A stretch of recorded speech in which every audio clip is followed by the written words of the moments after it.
చేసేసి దించేసుకోవచ్చు. విపి సింగ్, దేవగౌడ, చంద్రశేఖరరావు, గుజ్రాలు ఇట్లా 4 రోజుల్లో కూల్చి వీళ్ళ చెప్పినట్టు నడుచుకునేటట్టు చేయొచ్చు.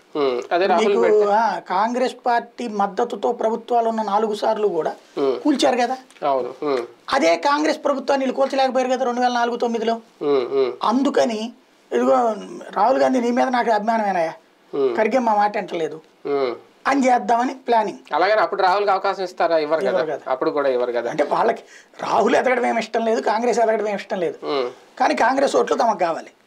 ఆపు బయటికి రావడానికి ఇది ఒకటేనా రీజన్, ఇంకేమైనా కారణాలు? బయటికి రాదేమో అనుకోండి. వీళ్ళిద్దరు స్టేట్మెంట్లు ఏంటంటే ఒక రకంగా బ్లాక్ మెయిల్ చేస్తున్నారు. వీళ్ళకి రేపు పొద్దున కాంగ్రెస్ లేకుండా అక్కడ గెలుపు భయాలు ఉన్నాయి.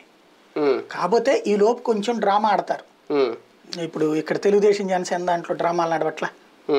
మా సీట్లు మేము వదిలిపెట్టమని తెలుగుదేశం వాళ్ళు, ఎందుకు వదిలిపెట్టమని జనసేన వాళ్ళు గొడవ పడట్లా. అట్లా ఇక్కడ